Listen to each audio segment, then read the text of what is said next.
So while there is kind of an upper class, a very wealthy folks, obviously, like I said, the Chinese mining industry, but even with all that industrialization, the vast majority of Zambians live in very poor conditions, which you'll see as we show some of the other slides about things we did in town. Okay, go on next.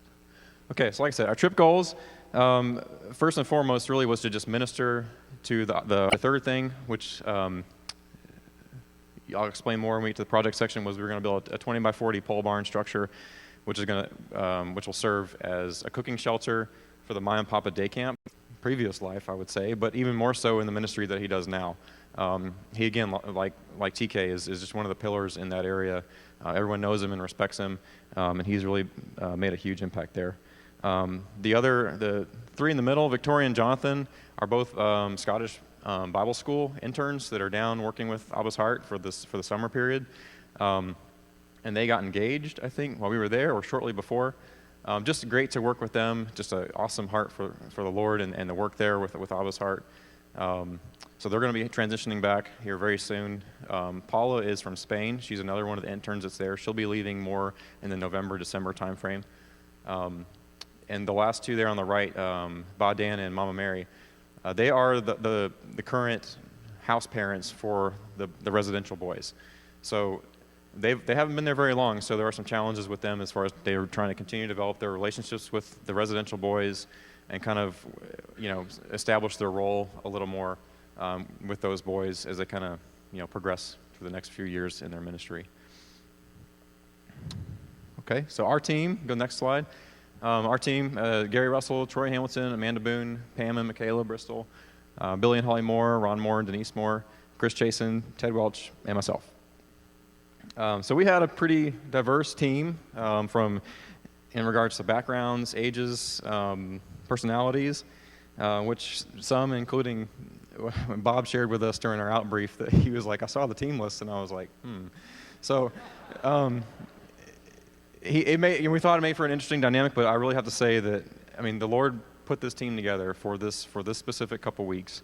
And the relationships that we strengthened, I'll talk about it more in the lessons learned, but we're just awesome. And God really gave us a spirit of unity, and really just, I think, used us effectively for those 2 weeks for the specific things that he wanted us to accomplish.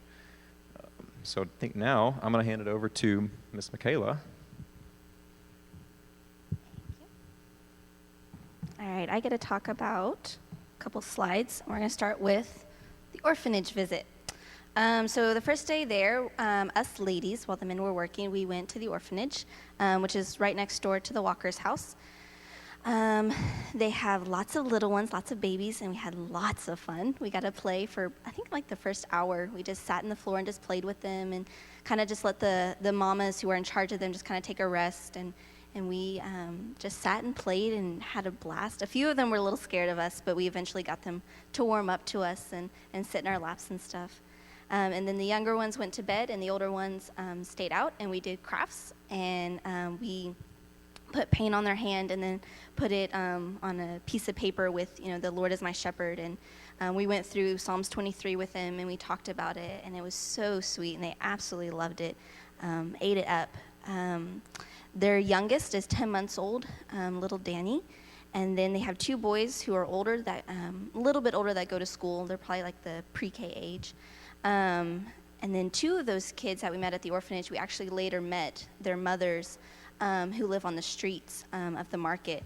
And so that was very heartbreaking, but it was cool to put them together, and we actually got to talk about their babies with them. And they were Mama Pamela, my mother, and she sits down, and Freddie crawls up into her lap, and he folds his hand, and he speaks Bemba in English, and so you really don't know what he's saying.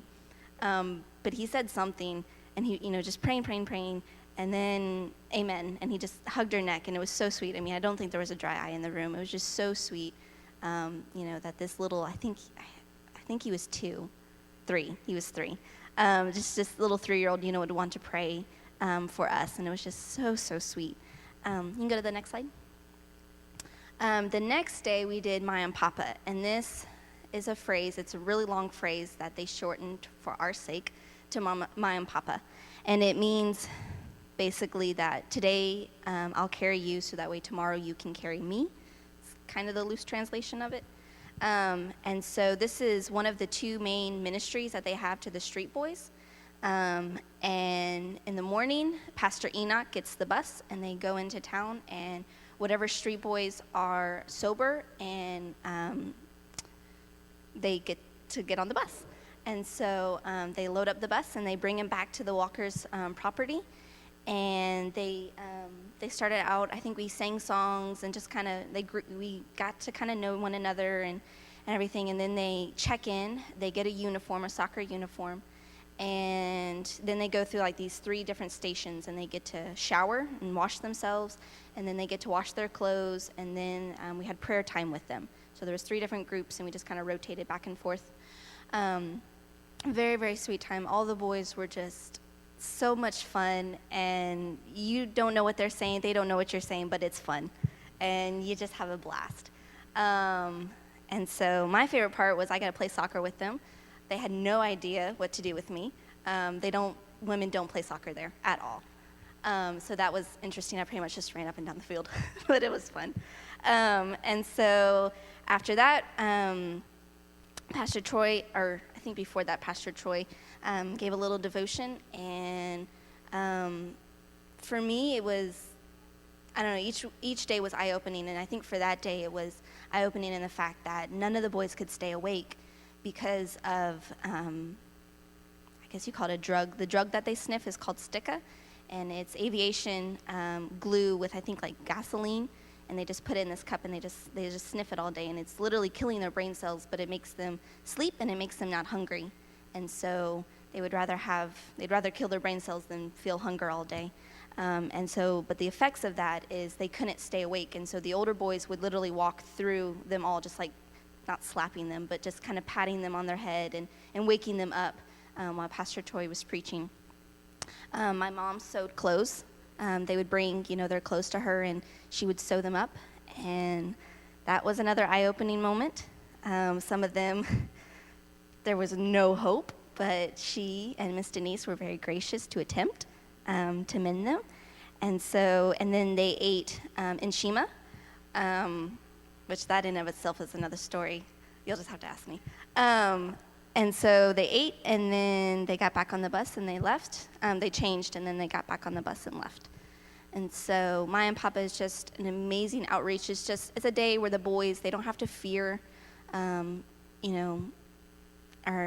can be well-fed and clean, and they love sleeping there because they don't have to sleep in fear. You can go to the next slide. The Learning Center is their second ministry to the street boys, and this is kind of where they decide who or weed out who would be a possible candidate to come into Abba's into the Freedom House, the house for the boys, and just they look to see who's dedicated and who's committed and who's wanting to seek real transformation. And so this is one of the ways that they minister to the boys, and then they also observe which boys, are really ready to get off the streets. There's 3 different levels. The first level is just they learn their alphabet and their numbers, all English. And then the second level, they work on reading, and I think it's like addition and subtraction. And then the third level is multiplication and division and harder, more advanced reading. And so it was just a really sweet time. And this was probably my favorite because we got to do this 3 days. I think it was Wednesday, Thursday, Friday. And it was just awesome because this is where you really got to build relationships with these boys, and you really got to talk to them. And the first day I had one boy, and then the second 2 days I had a different boy, and he literally spoke no English. And I had no clue what he was saying, but I knew what he was saying at the same time. It was really cool how his gestures, he'd put his head down, and I'd be like, no, you can keep doing this. Come on, don't fall asleep. You can keep doing this.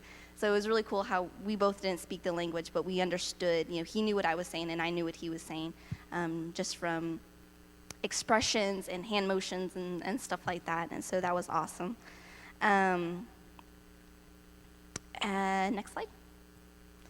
I can't remember what day we did this, but this is the Daughters of Destiny. This is a program that it's been in the works. This is their ministry to the street girls. And we went to the area where the girls mostly live and hang out.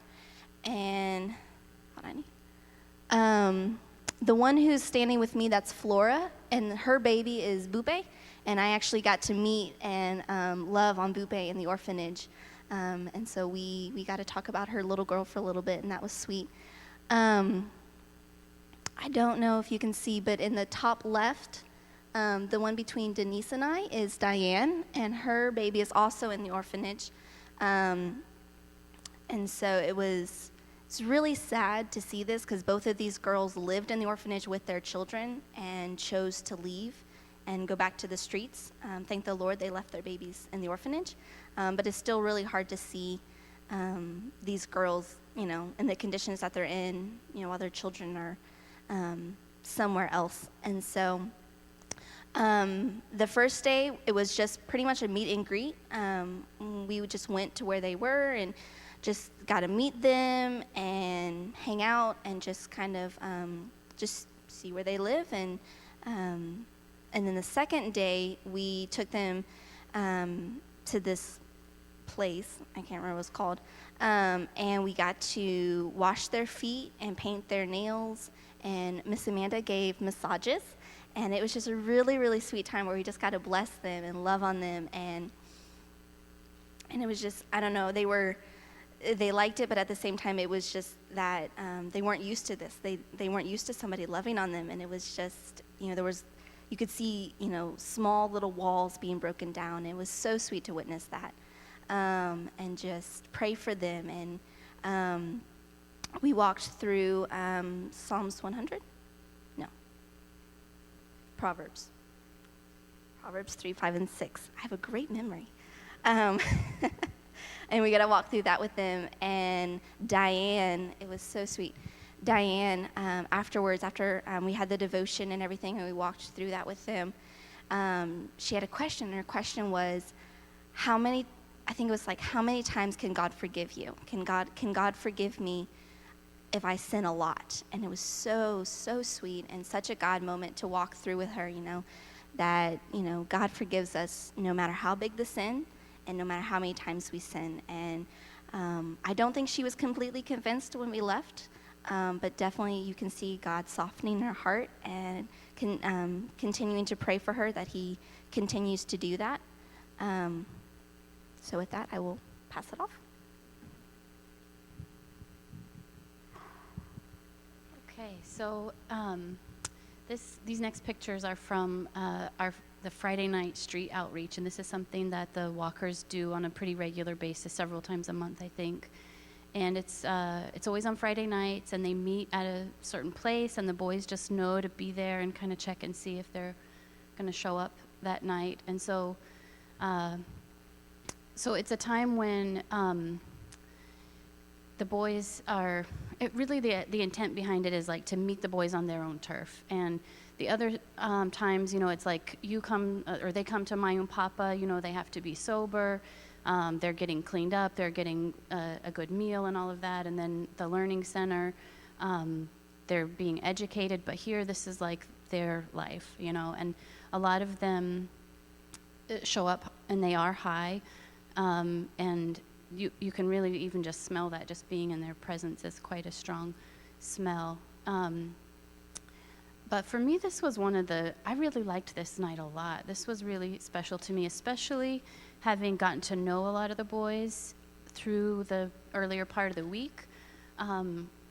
They were all familiar faces when we were seeing them on the street. And so to be able to greet them and talk with them and pray with them was really very, very meaningful for me and us, I think, and also for them.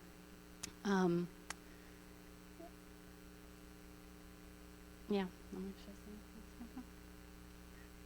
Okay, next one, please. Okay, so these pictures are from,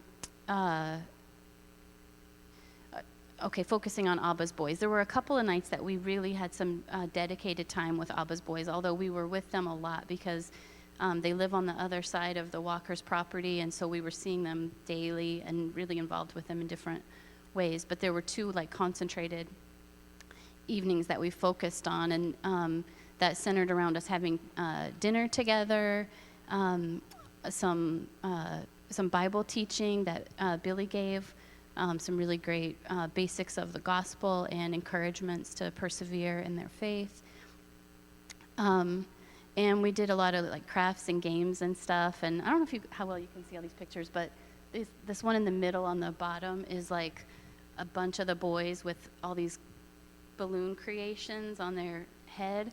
That was like a really big hit. Pastor Troy brought his balloon making skills and really wowed everyone, including the night guard, who was like peering in from the through behind, and yeah, it really got almost competitive with like who could have the biggest balloon hat, and it was a lot of fun. We did. We played bingo one night, and we gave away a bunch of prizes, which included the ties, as well as some soccer socks that were really exciting to see the boys choose those things. And we did crafts too, writing names on and decorating T-shirts and making leather bracelets together. And then also, there's a picture of John playing the guitar there. He led us in a worship song, and this was really great. Also, I think this might have been on his birthday. I'm not sure. I think it was on his birthday, which we also. I guess the way that they celebrate birthdays typically is to share words of exhortation and encouragement with each other, and so that was really sweet to be able to witness that. Some of the staff and some of the other boys sharing with John what he and just encouraging him, and so it was really great to be able to know the boys in Freedom House, and then also just kind of putting it in context, like having experienced time with the boys who are currently living on the streets, and then just seeing these boys that you just can't even imagine them being on the streets. You know, they're being discipled, they're growing in the Lord, they know the Word of God, and they are following Him, and they're respectful and just delights to be around. And I mean, so are the boys on the street in a lot of ways too. But yeah, it's just it was really amazing just to see this progression of transformation in their lives. And then this was also a really special evening that we got to have, where we spent some time with the Exiters, who are the young men that have like basically transitioned out of Abba's Heart. So they were former street boys who were in residence. I think a lot of them were in residence at the time when it was Nehemiah Boys Ranch. But these guys are like in their, I think, maybe early 20s now, and they prepared a dinner for us, a really delicious dinner of nshima and this wonderful like sweet potato peanut butter dish and chicken feet, which not everybody partook of that, but each one shared their testimony with us, and just thanked the Lord and thanked our church body for the support, for supporting this ministry that has really just been transformational in their lives. Chabu and Japhet led in a couple of worship songs focusing on the unity of the body of Christ, which was really meaningful. Yeah, it was very meaningful just to hear them singing that, and just to just to be like face to face with like, this matters so much, you know. And let's see, what else did one of the things that Chabu shared at on this evening that was really impactful for me was just expressing thanks for how Abba's Heart is patient with the boys and takes time to let them grow up and to give time for transformation. It's not just, you know, like Daniel was kind of mentioning earlier, like, hey, you've got a year, you make it or break it, you know, get on your way and figure it out. It's like, no, these are young boys, and they're given time to grow up and be discipled and be brought up in the Word of God. And they have stages of transition so that they can gain their independence and be equipped for living independently and following the Lord. And so it was just really wonderful to see that that other aspect of the program, and just these boys who are really, they're not boys, they're young men. They're mature and they're following the Lord, and it was very encouraging. I loved that opportunity. So I think that's it for me.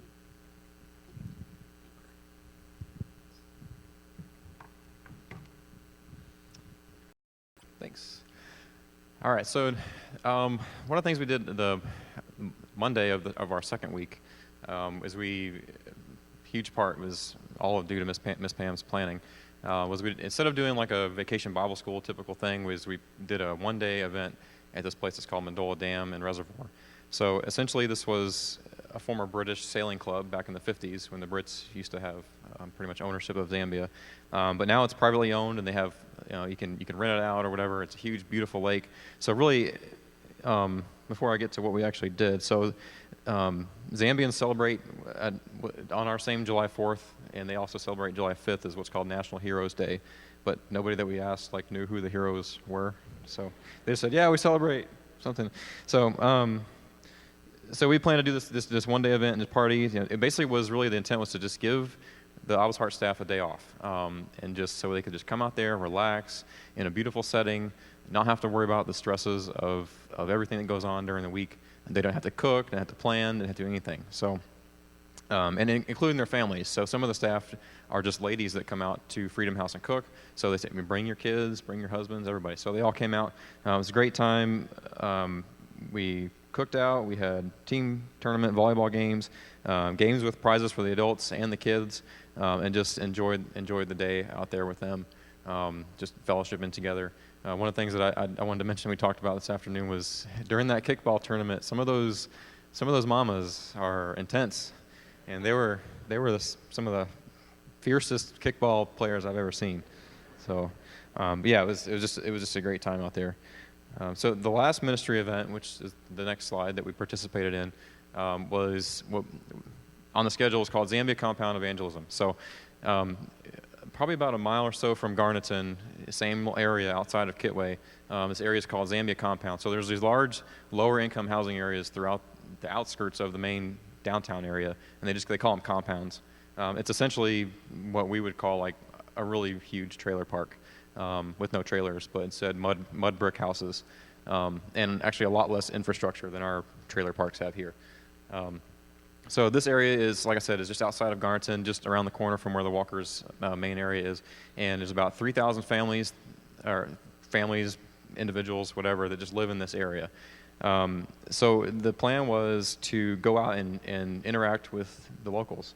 Everyone that lives in the town. So Pastor Enoch that I mentioned before, so he divided us into teams, and the Freedom House boys we're going to serve as our interpreters and kind of escorts, because they kind of knew the streets, knew the area. So they were going to take us around, help translate. We're just going to, we just set out for a couple hours just to walk the streets and just pray with people, interact with people, just kind of get to know them. So each of the teams, we had 4 or 5 teams.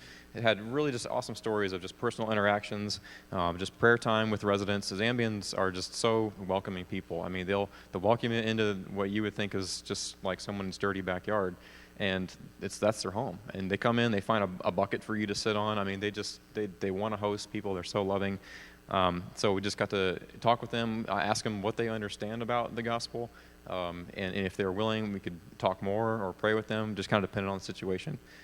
So really the main highlight of this was not only our stories, but really it impacted the residential boys, the Abba's Heart boys, so much that afternoon they actually self-initiated a plan to go do this on a recurring basis. So after we're gone, they're going to continue this and go keep spreading the word and talking to people in their own community, which I thought was amazing.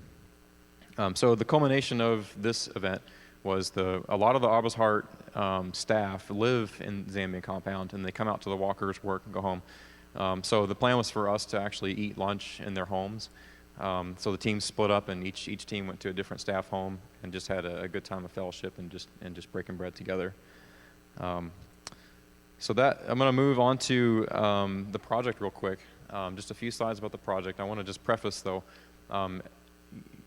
I'll talk about this a little more later, but really the men that were working on the project, it wasn't just that we said, okay, girls go do this, guys, we're going to go work on the project. We participated in, except for the Learning Center, I think Pastor Troy actually visited that, but I think most of us, that's the one thing that we didn't go do heavily, and obviously Daughters of Destiny, we were told to not interact with that. But we participated in the other ministry stuff as well. So each day we're working and participating in ministry at both times, which I'll talk about it more later, but it really was a huge blessing. So before I talk about the project specifically, I just wanted to kind of give you an idea of what our impact of the project means to the Walkers ministry. So if you can kind of make out on the image above, the outline in red is the Walkers property. It's about 15 acres. So you can kind of see the current Mayan Papa area that Michaela shared about is kind of in that front part of their compound. It's a smaller area, not a lot of room for flexibility. They have a small shelter. So the long-term plan is to push out to the northeast part of their property where it's much larger. The shelter that we build will actually be the first that first stage of that. They have a soccer field, they have a basketball court that they're working on, a volleyball court that's laid out, and they also had like a new paver stone shower area where it's much larger, water where the boys can come out and they can have showers and wash their clothes and all that stuff in a much larger area. So on the flip side of that, though, on the days that they're not conducting Mayan Papa, they also want to expand this into like a citywide sports complex, which is not, you see little makeshift soccer fields all over, but there's no like real, central area where they can do sports competitions. So they want to be able to host those here on the ranch. So, I mean, you can imagine the impact of that. I mean, you can look at places like Cross Point that have that huge basketball arena or stadium and kind of what that's done to bring folks in. So you can imagine the same thing happening there. So that's kind of, from talking with Bob Walker, that's kind of their future vision is to do this out there. And our shelter project was kind of that first stage of that. So you can go ahead and go to the next slide. So our goal was to do a 20 by 40 pole barn. It cost us about $3,000. Like I said, it's going to serve as a cooking shelter, and also I didn't mention this, but I actually did earlier. But anyway, use it for the Freedom House boys as a homeschooling site. There's not a lot of room in the house where they're at now. So some of the challenges that we faced were hardware and tool transportation. We had some uncertainties with our materials, tool quality and cost. So they have some tools, but the stuff you can buy there is extremely expensive. So we had to take a lot of the hardware. Obviously, the airline baggage weights, we had some differing weights on different airlines, so we had to kind of be real careful about what we were taking. Let's see. Also, speaking of taking tools, we took a couple drills with us, and that led to Ron getting searched a couple times for his lithium batteries that he brought. So, that was frustrating, I think, for him at times. But and also we had to prepare for power outages. I mean, there wasn't just power out there, so definitely not on the site where we were working, but even building in the Walkers' immediate area, the power outages were 4 to 5 hours a day, and it differed on different days, so we had to kind of get creative with some of that. But the last one I wanted to mention was just combining challenges with combining the actual physical work with participating in the ministry. So I'll talk about this at the very end of the lessons learned. Is a section called People Before Projects. So closer to our departure, we received kind of a more refined schedule from Candace as to what each day we were going to be doing. And we only had, I think when I looked at it, about 5 or 6 days out of the whole time we were there. Only 5 or 6 days where they were like fully devoted to actually working on the project. So I had some concerns off the bat, which were totally unfounded. And I think the Lord really showed to me personally that, if we just align our priorities with what He wants us to do there, obviously He makes all things work together. So I just want to throw a few slides of kind of the progress of the project. For obviously first stage excavation, I wanted to show one of our workers, Steven, on the bottom left there. So all they had was little small shovels, no post hole diggers, no augers. We're digging 30-inch holes by hand. So we literally dug the last foot or so of the hole by hand, reaching down in the hole. He's not sleeping, he's digging. So that was obviously first stage. I can go to the next slide. So pole fabrication, the termites in Africa are just insane. They build these massive mounds. They actually use the mounds to put water tanks on them because they're so high, and it helps with head pressure. Anyway, so we had to make the pole barn poles out of metal. as opposed to wood. So we had to get a little bit creative. And even the walkers want to be able to expand the shelter further. So the way we designed it was so they can add on to the ends and just continue the length of it out. Well, we had some discussions on how those brackets were really going to work, and it was so intense that we felt the need to sketch it out on the roof of the truck while we're driving. So yes, Billy and Ted are in the top right corner there, like sketching plans for a different bracket while we're doing this, driving around. So, but it worked. So literally for me as a milestone, the poles were the long pole in the tent, if you want to call them that. So, but really the main thing I wanted to show about this slide was the relationship that Billy formed with the Walker's facility manager, whose name is Martin. So he basically runs the grounds. Any projects that are going on, Bob pretty much delegates to him. And Martin he was so eager to learn, and one of the comments we got from him towards the end was he was just so thankful for the time he got to spend with Billy. He got to learn welding, and he got to contribute to the project. So that was just a huge thing for us to take home and to leave with Martin. So, and it turns out Billy is a pretty good welder. He's got his stuff together. So, next is the wall construction. That beam, it took all of us. It was a team effort to get the walls up. We decided to assemble the walls on the ground and then tilt them into place as opposed to just putting the poles up. So this day actually got off to a pretty rough start. This was a Wednesday of the first week. So you can imagine we showed up Sunday, it's Wednesday, it's day 4, and we're just now putting walls up. So I was actually getting quite nervous that we were going to leave the walkers with some walls and a pile of wood for trusses. And mostly this was my own self-doubts with dealing with trying to balance the ministry schedule with the project. So I was looking ahead to the next few days and like, man, we're only going to be working like a few more days. How are we going to get this done? So the Lord proved he's much greater than I. And it also got off to a rough start this day because the keys to our truck disappeared. That was our only transportation. So we found them later in the garbage. Yeah. But anyway, so that was another thing I'll talk about on the next slide. But this day was the Wednesday, and it was kind of a turning point, I think, for me on the trip. So you can go ahead and click to the next one. So the next day, Thursday, we finished the walls, got them up, got them in concrete, and just progressed on to just putting trusses together. And so we had to build. We got a truss design from a local company here, and took that with us. And so we fabricated the trusses ourselves, all out of wood, and let's see. I had originally planned for the truss fabrication to be one of the longest activities, and actually, the Lord blessed us with just productivity and teamwork, and we knocked all the 11 trusses out in less than a day, which was crazy. We're like, okay, we're done. And you know, Ted and Ron and Billy were over running the saws, and the rest of us were just assembly line style putting trusses together, and it really worked well. And I really just have to throw out a huge thanks to Ted. So he and I co-led the project, but really, from a carpenter's perspective, I mean, he made this happen, and he really enabled us to get our work back on schedule. So the main thing I want to share about this slide really too is, so unbeknownst to me, the night after the last couple of nights of kind of discouraged work, Billy shared this evening. He would share with us stuff from back home, emails and whatnot. So he shared with us that a prayer request had gone out to the church family, kind of requesting some prayer because we were a little discouraged. We weren't making a lot of productivity.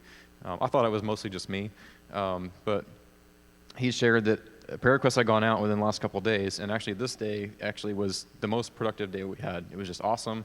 And so I was like, man, we didn't even know our church family back home was praying for us that we'd just make some progress, and that next day we just flew. So it was just a huge blessing, and that him sharing that from you guys was just a huge boost for us, I think, for the rest of the trip. So last 2 slides on the project, and we'll move on to the final, wrap it up. But the truss install actually ended up being on a Saturday, and the Freedom House boys had set that day aside as like a work day for them. So they were all about it. They came out and they helped us carry the trusses out to the site, which was a couple 100-yard walk, I would say. We ended up having to assemble everything in the walkers' walled compound area because anything we left on the site, even though it was in their property, it would walk away. So even we asked Bob, we're like, really? We have to build? We can't even leave the trusses out there? And he's like, no, it'll be gone. So that was another one of the challenges I mentioned. So the one thing I wanted to show on this was that due to I spent part of a morning sorting through lumber. It's not like Lowe's. Trying to find stuff that was relatively straight.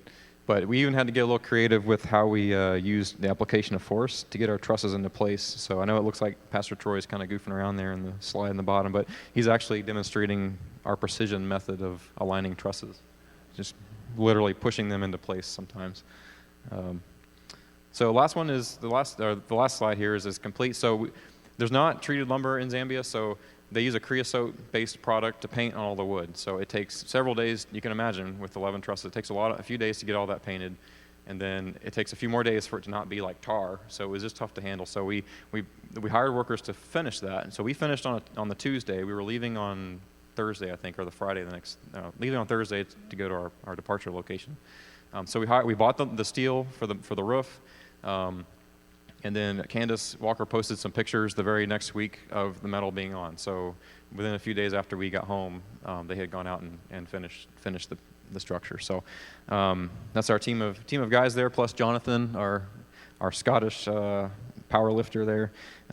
Anyway, I just wanted to say on this slide just how blessed I was to spend time with you guys.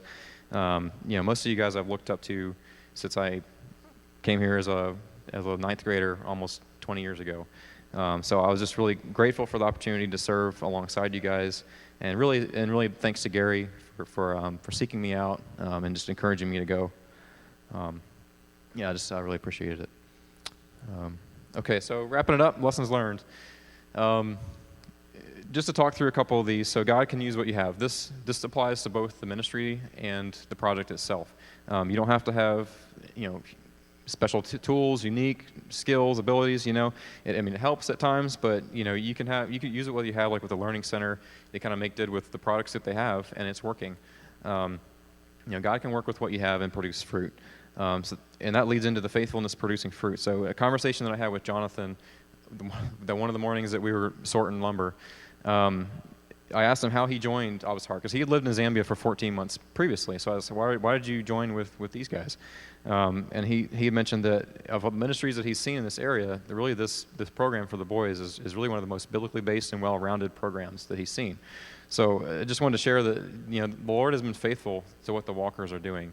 And for like Amanda mentioned with the Exeters, one conversation with one of the Exeters just shows that they're being discipled in the right ways. God is working through this ministry. And then even, like I said, with the boys and the evangelism, the boys themselves, some of them only, maybe a year off the streets, they have a heart for the Lord already. And it's being proven. So the next one there, people before projects. This is a Heart of the Bride motto that Gary shared with us shortly before we left. And I really didn't buy into this, I think, until midway through the trip. I was asking myself, I was asked to lead this project as a civil engineer. Isn't my purpose to provide a project for the people? As we participated in the ministry, those first few days of working and doing ministry as well, I think the Lord really changed my mindset, and I really understood what we were there to do. And then, as Candace's letter mentioned that Pastor Troy shared the Sunday that we got back, just the personal time that we spent with their family, the interns, the staff, and the boys, that was really the fruit of this trip. We left a structure that they can use, but that's not, and that's a useful tool for their ministry. But looking back, those relationships and the encouragement that we were able to provide to them, that's really what mattered. Team continuity, like I mentioned before, was huge. Our prayer time, we had nightly powwows where we talked about our day, we talked about what challenges we faced. And then we also prayed for you guys. There's a lot of you guys, church family, that were going through some tough times while we were gone. So we would just say, okay, let's forget what we're doing. We need to pray for our folks back home. And then, again, just a huge thanks, you guys supporting not just the stuff that you gave us to take, but our driver escorts to and from. That was awesome. And just just let you know, the Abba's Heart staff was just blown away by the generosity from Rocky. Okay, so last one. Gary's going to talk future mission opportunities just real briefly. So he'll touch base on those first few bullets. The one thing I do want to share just personally, so I was talking about with Pastor Troy with this the other morning. So as previous active duty, I deployed to Iraq, Afghanistan, Qatar, Haiti.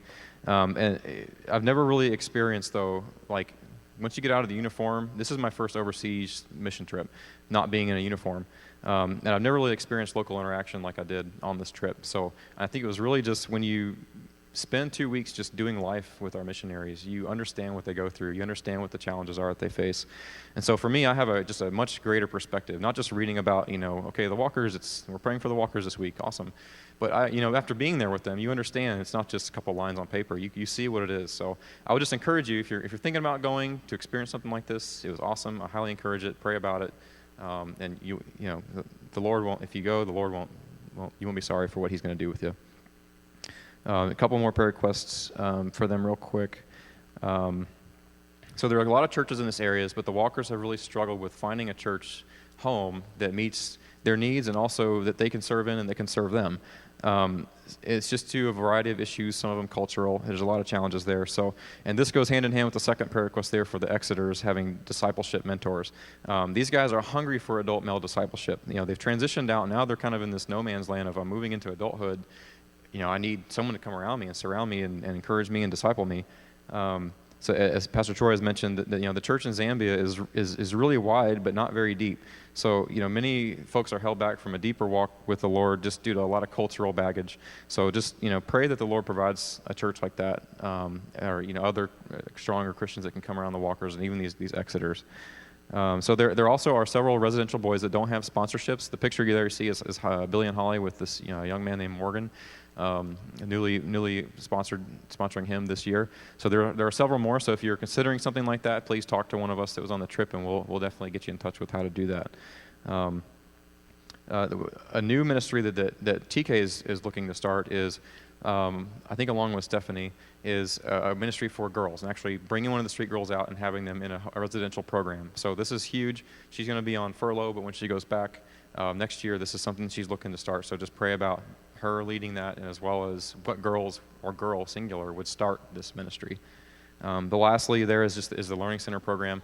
They have an outdoor courtyard where they meet currently.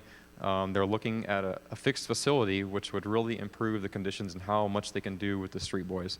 So just pray about that as they look at funding and sourcing that. And there's the facility itself needs a lot of work to be really usable. So just a few prayer requests there. But to end it, also, I just thank you. It was an awesome trip.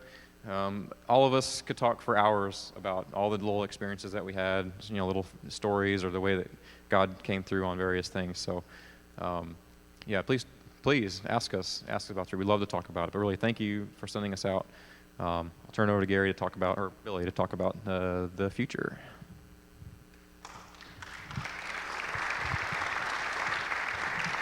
Thanks, Daniel. And real quickly, I'm going to pray for not just everything he mentioned, because I want you to continue in a spirit of prayer for that, but we're briefly pray for the staff, and then Gary will come with one more challenge. So let's go to the Lord. Father God, we are so grateful for Jesus. He gives us life and gives us the command, Lord, to go and tell others about him and to all the world. And we thank you that we had an opportunity, and people from this church were sending us over there, and we were able to participate and see your great hand at work. God, we will continue to pray for Abba's Heart Zambia, their staff. There's many needs as they continue day in and day out. Through sometimes it may seem drudgery. I pray, God, that they would just continue well, that they would not grow weary in their well-doing, knowing in due time they will reap a harvest that you are preparing for them. So for their strategic needs and planning, I pray you'll give them wisdom. For the partnerships with interns that is working out so well and they're so blessed, I pray that would continue. For their health, God, as other things like malaria and different types of things impact them and attack them daily, keep them safe, God. And for spiritual strengthening and discipleship, a great need that they have for their family, for their staff, for the boys who are going out, we pray, God, that you would just give them instruction and care and guidance in those areas. And just bless them, God. They have blessed us. And we are truly blessed to see what you're doing tonight in and around the world. In Jesus' name, amen. I want to take just 1 minute before we turn it over to Ray and Catherine. I apologize for taking so much time, but you can see it's the joy that we all experience. We wanted to share with you. The next opportunity that Rocky Bayou Baptist Church missions team is putting before you, our church family, to participate in a short-term mission trip like this one would be sometime probably next spring of 17, we're looking at February, maybe March, to visit with other Rocky Bayou Baptist Church family members who are currently in the field. Right now we've been talking with Thomas and Julie Hamilton, and we're contacting Mike and Julie Vermeer, and you know the area of the world they work in. The nature of their ministry and the location they're in would dictate that the teams can only be probably 4 or maybe 5 people. So, and it will be very specifically evangelistic outreach to Muslim people groups. So you need to consider that if you would like to participate. That's what the ministry will be. We will put more before you at the church over the weeks to come. Travis Cook has agreed to lead the team to Thomas and Julie Hamilton, and just opposite end of the same island, you'll see Mike and Julie Vermeer. So if you have an interest and you think that you can be effective in ministering and evangelizing in a Muslim people group alongside national partners who will be interpreters for you, please contact me. We'll give you more information again in the weeks ahead on how we're going to make that work. So I'll turn this over to Pastor Troy and let him have an opportunity to introduce her. Sure. Okay. Well, thank you, Gary, and thank you so much to Michaela, Amanda, and Dan for just sharing kind of what God did on our team during our time in Zambia. So such a privilege to go, and I just thank you for allowing me as your pastor to go and travel with his team. It was just a great joy to serve with him. And also excited